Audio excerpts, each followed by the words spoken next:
was fought on October 7, 1571. It was one of the most significant naval battles in world history, in which the combined forces of Spain, Venice, and the Papal States, under the command of Don John of Austria, who was, I think, at the time 23 years old, utterly destroyed the Turkish fleet in the Mediterranean. It broke Turkish naval power in the Mediterranean for good and put off a planned invasion of the Italian peninsula.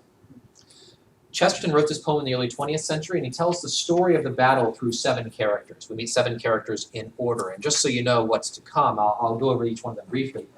We first meet the Sultan, Selim II, in his palace. He is smiling as he contemplates the conquest of Western Europe, smiling in part because the leaders of the West are squabbling and divided. We then meet Don John of Austria, who is this young man. He's the illegitimate son of the Holy Roman Emperor and the illegitimate half-brother of King Philip II of Spain.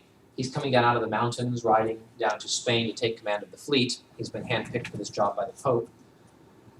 Then we meet the 2 spiritual captains of the forces. We meet Muhammad, who is called Mahound for poetic reasons in this poem. Mahound is in his sensual paradise, his head resting in the lap of one of his 72 virgins, but he is disturbed, he is uneasy because he knows of the coming battle. So he gets up, he stirs himself, and he summons to himself, one of the best parts of the poem, summons to himself all the demons of the earth and the sea and the sky. If you know the poem, you know the part I'm thinking of.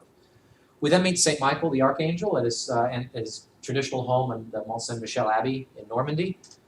He summons the Christian forces to him, but his call goes unanswered because of squabbling and division and nationalist quarrels among the nations of the West.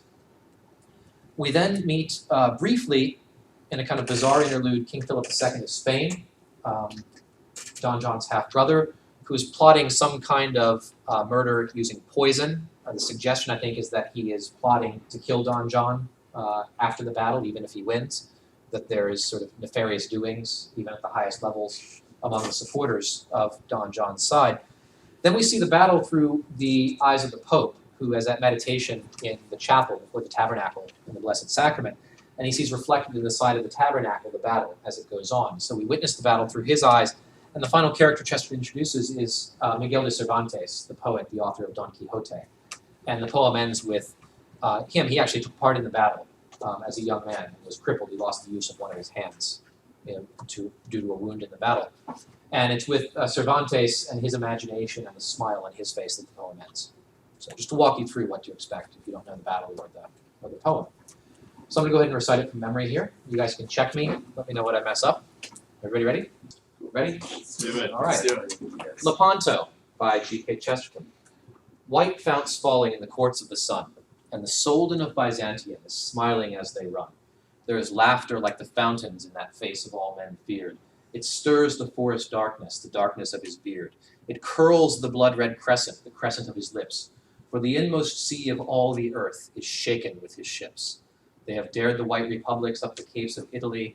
They have dashed the Adriatic round the lion of the sea. And the Pope has cast his arms abroad for agony and loss, and called the kings of Christendom for swords about the cross. The cold Queen of England is looking in the glass. The shadow of the Valois is yawning at the mass. From evening isles fantastical rings faint the Spanish gun, and the Lord upon the golden horn is laughing in the sun. Dim drums throbbing in the hills half heard, where only on a nameless throne a crownless prince has stirred, where risen from a doubtful seat and half a tainted stall, the last knight of Europe takes weapons from the wall. The last and lingering troubadour to whom the bird has sung, that once went singing southward when all the world was young. In that enormous silence, tiny and unafraid, comes up along a winding road the noise of the crusade. Strong gongs groaning as the guns boom far. Don John of Austria is going to the war. Stiff flags straining in the night blasts cold, in the gloom black purple, in the glint old gold.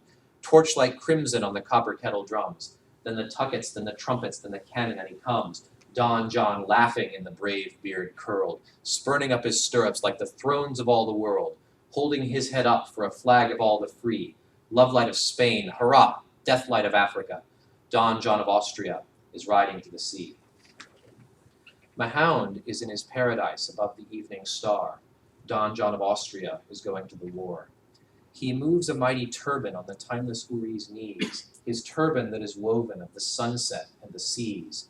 He shakes the peacock garden as he rises from his ease. He strides among the treetops and is taller than the trees, and his voice through all the garden is a thunder sent to bring black Azrael and Ariel and Ammon on the wing, giants and the genii, multiplex of wing and eye, whose strong obedience broke the sky when Solomon was king. They rush in red and purple from the red clouds of the morn, from temples where the yellow gods shut up their eyes in scorn. They rise in green robes, roaring from the green hells of the sea, where fallen skies and evil hues and eyeless creatures be. On them the sea valves cluster and the gray sea forests curl, splashed with a splendid sickness, the sickness of the pearl. They swell in sapphire smoke out of the blue cracks in the ground, and they gather and they wonder and give worship to Mahound. And he saith, break up the mountains where the hermit folk may hide, and sift the red and silver sands, lest bone of saint abide, and chase the jowers flying night and day, not giving rest, for that which was our trouble comes again out of the west. We have set the seal of Solomon on all things under sun, of knowledge and of sorrow and endurance of things done, but a noise is in the mountains, and I know that voice that shook our palaces 400 years ago. It is he that saith not kismet, it is he that knows not fate. It is Richard, it is Raymond, it is Godfrey at the gate. It is he whose loss is laughter when he counts the wager worth. Put down your feet upon him, that our peace be on the earth. For he heard drums groaning and he heard guns jar. Don John of Austria is going to the war. Sudden and still, hurrah, bolt from Iberia. Don John of Austria is gone by Alcalá. St. Michael's on his mountain in the sea roads of the north. Don John of Austria is girt and going forth. Where the gray seas glitter and the sharp tides shift, and the sea folk labor and the red sails lift, he shakes his lance of iron and he claps his wings of stone. The noise is gone through Normandy, the noise is gone alone. The north is full of tangled things, of texts and aching eyes, and dead is all the innocence of anger and surprise. And Christian killeth Christian in a narrow dusty room, and Christian dreadeth Christ that hath a newer face of doom, and Christian hateth Mary that God kissed in Galilee. But Don John of Austria is riding to the sea, Don John calling through the blast of the eclipse, crying with the trumpet of his lips, trumpet that saith, Ha! Domino Gloria! Don John of Austria is shouting to the ships. King Philip's in his closet with the fleece about his neck. Don John of Austria is armed upon the deck. He holds a crystal vial that has colors like the walls are hung with velvet that is black and soft as sin, and little dwarves creep out of it, and little dwarves creep in. He holds a crystal vial that has colors like the moon. He touches, and it tingles, and he trembles very soon. And his face is as a fungus of a leprous white and gray, like plants in the high houses that are shuttered from the day. And death is in the vial, and the end of noble work. But Don John of Austria has fired upon the Turk. Don John's hunting and his hounds have bayed. Booms away past Italy the rumor of his raid. Gun upon gun, ha-ha! Gun upon gun, hurrah! Don John of Austria has loosed the cannonade. The Pope was in his chapel before day or battle broke. Don John of Austria is hidden in the smoke. That hidden room in man's house where God sits all the year, the secret window whence the world looks small and very dear.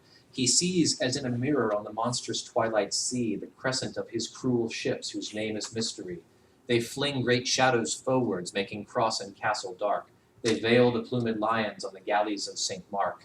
And above the ships are palaces, with brown black-bearded chiefs, and below the ships are prisons where with multitudinous griefs Christian captives, sick and sunless, all a laboring race repines, like a race in sunken cities, like a nation in the mines. They are lost like slaves that swat, and in the skies of morning hung the stairways of the tallest gods when tyranny was young. They are countless, voiceless, hopeless, as those fallen are fleeing on before the high king's horses in the granite of Babylon. And many a one grows witless in his quiet room in hell, where a yellow face peers inward through the lattice of his cell, and he finds his God forgotten, and he seeks no more a sign. But Don John of Austria has burst the battle line, Don John pounding from the slaughter-painted poop, purpling all the ocean like a bloody pirate's sloop. Scarlet running over all the silvers and the golds, breaking of the hatches up and bursting of the holds, thronging of the thousands up that labor under sea, white for bliss and blind for sun and stunned for liberty. Vivat Hispania, Domino Gloria, Don John of Austria has set his people free. Cervantes on his galley sets the sword back in the sheath. Don John of Austria rides homeward with a wreath. And he sees across a weary land a straggling road in Spain, up which a lean and foolish knight forever rides in vain. And he smiles, but not as sultans smile, and settles back the blade. Don John of Austria rides home from the crusade.